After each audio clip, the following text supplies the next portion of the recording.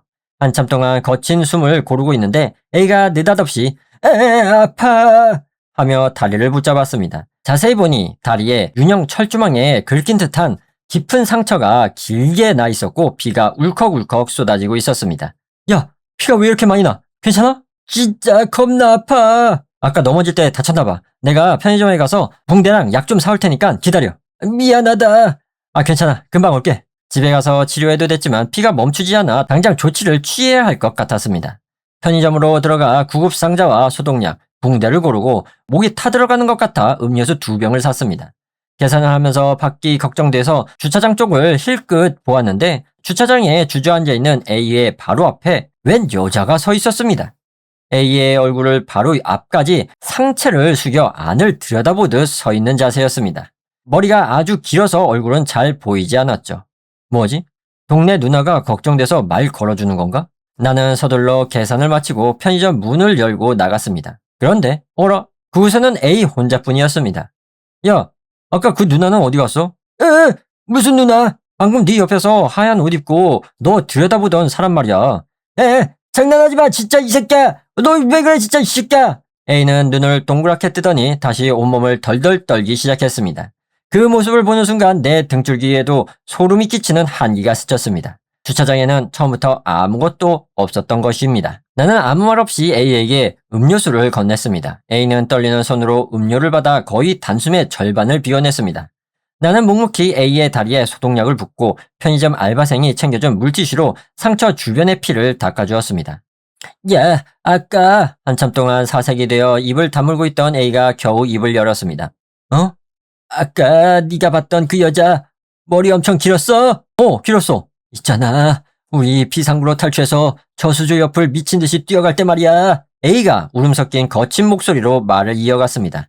나 봤단 말이야. 하얀 옷을 입은 여자가 그 마른 저수조 한가운데에 서서 우리를 빤히 쳐다보고 있었어. 피부는 거무죽죽하게 썩어 있었고 온몸이 쪼글쪼글했어. 숯 같은 시커먼 머리카락이 길게 늘어져 있었는데 그 경비원처럼 눈이 있어야 할 자리에 새카만 구멍만 뚫려 있더라고.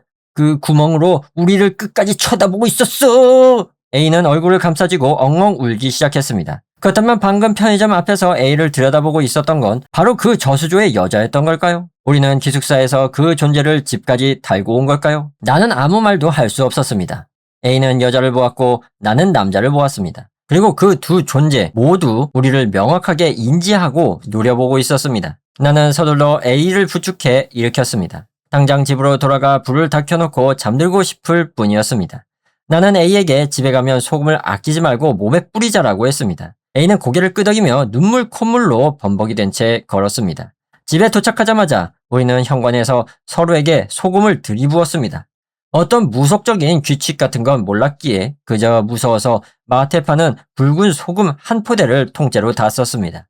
종이컵에 소금을 가득 담아 내 방문 앞과 창문 틀에도 놓아두었죠. 방의 불을 환하게 켠 채 우리는 이불을 뒤집어 썼습니다. 그날 밤 우리 중 누구도 한마디도 더 꺼내지 않았습니다. 그저 간간히 들려오는 A의 훌쩍이는 소리만이 방 안을 채우고 있었습니다. 그로부터 오랜 세월이 흘렀고 저는 다행히 아무런 신체적 문제 없이 평범하게 살아가고 있습니다. 하지만 A와는 그날 이후로 묘하게 서먹해지더니 결국 연락이 끊기고 말았습니다. 정확히는 A가 나를 의도적으로 피하는 느낌이었습니다. 나 때문에 그런 끔찍한 일을 겪었다는 원망 때문인지 아니면 나를 보면 그날의 공포가 떠올라 괴로웠던 것인지는 알 수 없었습니다. 지금은 그 친구가 어디서 무엇을 하며 살고 있는지 생사조차 알 길이 없습니다. 그 사건이 남긴 트라우마 때문인지 저는 아직도 훈련이라는 단어와 경비원 제복을 보면 심장이 덜컥 내려앉는 공포를 느낍니다. 길을 가다 제복을 입은 남자를 마주치기만 해도 그 흑빛 얼굴과 눈이 없던 흑색 구멍 그리고 비상벨 소리가 뇌리를 스치고 갑니다. 수년 동안 그 남자가 나오는 악몽에 시달렸는데 최근에 들어서야 겨우 가위 눌림이 멈췄습니다. 고등학교를 졸업하고 타지로 대학을 가고 취업을 하면서 고향을 오랫동안 떠나 있었습니다. 그리고 이번 여름 휴가 정말 오랜만에 고향집을 찾았습니다. 기억을 더듬어 찾아간 그 폐허는 이미 구역 정리 사업으로 인해 흔적도 없이 밀려 텅 빈 공터가 되어 있었습니다. A와 함께 탐험하고 인생에서 가장 믿을 수 없는 공포를 목격했던 그 장소는 이제 세상에 어디에도 존재하지 않습니다. 흔적도 없이 사라진 공터의 흙바닥을 바라보며 이 기억을 어디든 기록으로 남겨두고 싶다는 생각이 들어 이 글을 적어보았습니다. 와하, 이렇게 이야기가 마무리가 되는데요. 야, 곤지암인데 이거? 이거 곤지암 아닌가요? 비슷한데? 아무튼 폐허 탐험 하지마. 죽어. 무너져서 죽어요. 네. 위험합니다. 하지 마세요. 재밌게 잘 읽었습니다.